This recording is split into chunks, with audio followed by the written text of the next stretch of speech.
Therefore, the onus rested primarily on the petitioners to show to the court some instances which lend credence to the NCHR's report and the special branch report of the existence of a pattern. Once that onus was discharged, because it was not a contest between two private parties, as is usually the case, and on the analogy of which the entire case was argued by the respondents' counsels, once the onus was discharged by the petitioners, then the stage to rebut that onus would not be before this court, but would be before the commission. How could one believe such a passage in the judgment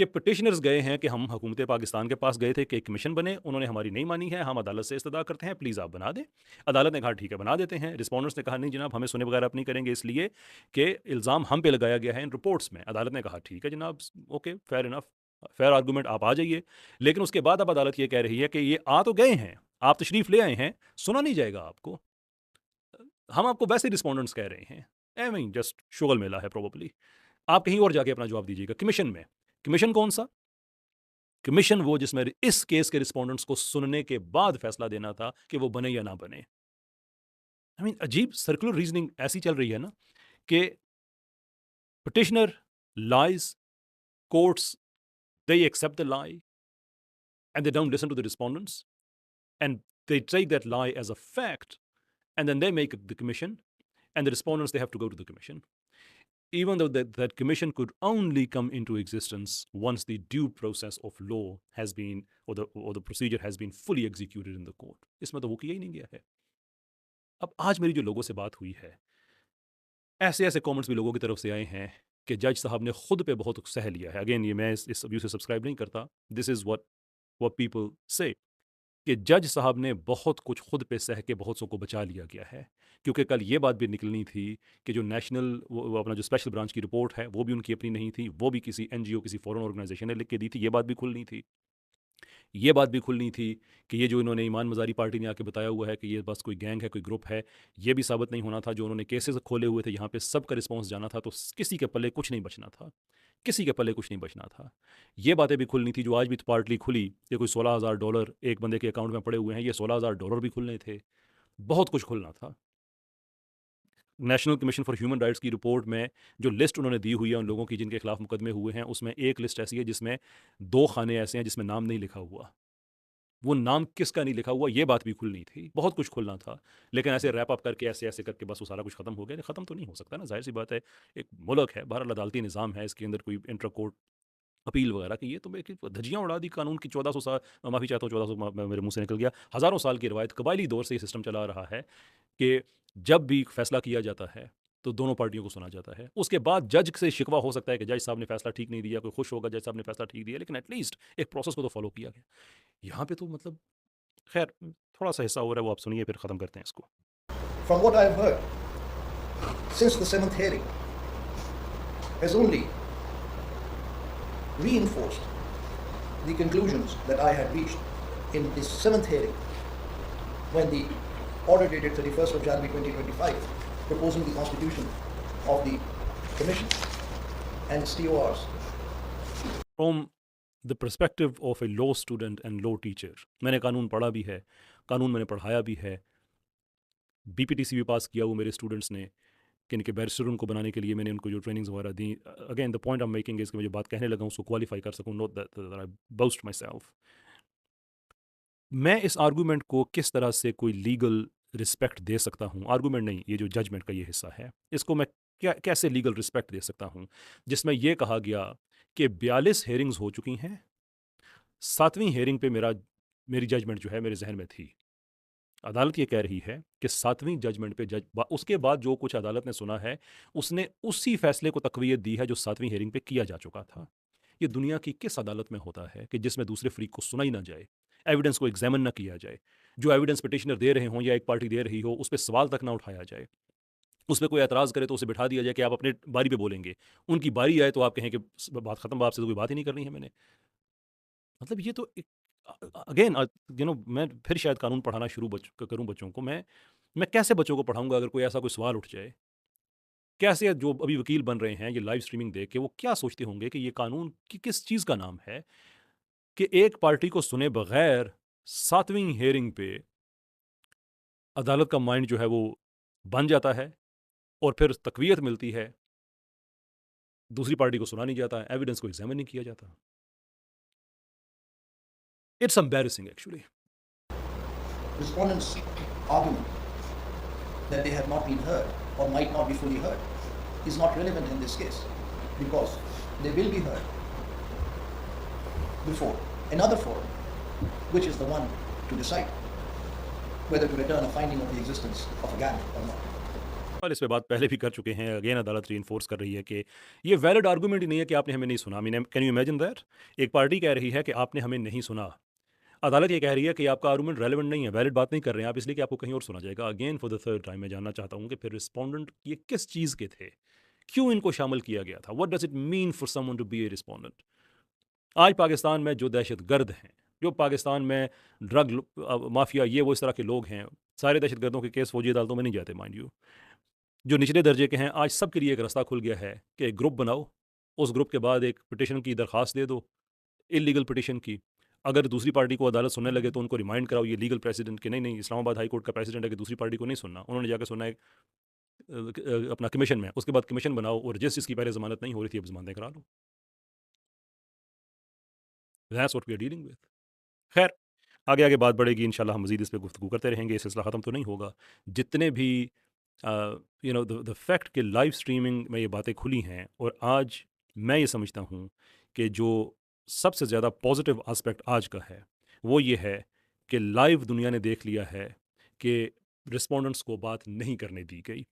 the fact کہ عدالت میں بات نہیں کرنے دی گئی, اس نے بہت سے ایوینیوز کھول دیے ہیں, T V channels, podcast کے چینلز, جہاں پہ جگہ جگہ بتایا جائے گا کہ ایمان مزاری نے کیا جھوٹ بولا تھا, تنبولی صاحب نے کیا جھوٹ بولا تھا, چٹھا صاحب نے کیا جھوٹ بولا تھا, اور ایک بیرسٹر صاحب ہیں طلحہ آئی تھنک ان کا نام ہے, انہوں نے کیا جھوٹ بولا تھا, عثمان وڑائش صاحب نے کیا جھوٹ بولے تھے. عدالت میں ایک دفعہ یہ بات ہو جاتی تو شاید یہ بات اتنی نہ پھیلتی, لیکن آج ان کو وہاں پہ ان پہ ایک دروازہ بند کرنے سے بہت سے دروازے کھل گئے ہیں. رہتی دنیا تک اب یاد رکھا جائے گا کہ وہ کون لوگ تھے جنہوں نے جناب رسالت مآب صلی اللہ علیہ وسلم کے عزت و ناموس پہ جن لوگوں نے جسارت کی تھی, ان کو کس طرح سے پروٹیکٹ کرنے کی کوشش کی تھی. اگین میں وکیلوں وغیرہ کو, ایمان مزاری وغیرہ میں ان کی بات نہیں کر رہا, ان کو ہمیشہ ہم سیپریٹ رکھتے ہیں, لیکن ان کے پیچھے پورا ایک سسٹم کھڑا ہوا ہے نا. وہ سارے کے سارے, جو کوئی امریکہ بیٹھا ہوا ہے, کوئی ناروے ہے, کوئی انگلینڈ ہے, کوئی کہاں پہ ہے, ان سے سب کے سب سامنے آ گئے ہیں. آخری چیز میں کہوں گا, اس کے بعد ہم بات ختم کرتے ہیں. اے رب کعبہ کی قسم, ہم جیت گئے ہیں. یہ کمیشن اگر بنتا ہے, ابھی تو بات اپیل وغیرہ میں جائے گی نا, لیکن اگر یہ کمیشن بنتا ہے, دو ہی صورتیں ہوں گی کہ ملزمان بھاگیں گے یا ملزمان نہیں بھاگیں گے. اگر ملزمان نہیں بھاگتے تو فیئر اینڈ جسٹ انکوائری ہو جائے گی ہوپ فلی, اور اگر وہ بھاگتے ہیں تو دنیا کو ایک ایک چہرہ یاد ہوگا کہ سب کو بتایا گیا تھا کہ اس غیر آئینی کمیشن کی وجہ سے یہ لوگ بھاگیں گے. جب یہ لوگ بھاگیں گے تو سب کو یاد ہوگا کہ کس کس نے ان کے کو بھاگنے میں مدد دی تھی, کس کس نے بھگایا تھا, کیونکہ اب تو سب کو پتہ چل گیا کہ یہ کمیشن غیر آئینی ہے. اور اگر یہ کمیشن انٹرا کورٹ اپیل میں جب بات جاتی ہے, یہ کمیشن نہیں بنتا تو ہم پھر بھی جیتے ہوئے ہیں, کیونکہ ہم تو یہی چاہتے ہیں کہ لیگل کمیشن بنا لو, کوئی مسئلہ نہیں ہے جناب. غیر آئینی کمیشن نہیں جو صرف ان کو سہولت کاری کرے کہ پاکستان سے بھاگ جائیں. آئینی کمیشن بناؤ تو ون وے اور دی ادر ہم تو نہیں ہارے, لیکن یہ ہے کہ بہت سے چہرے اس سے بے نقاب ہو جائیں گے.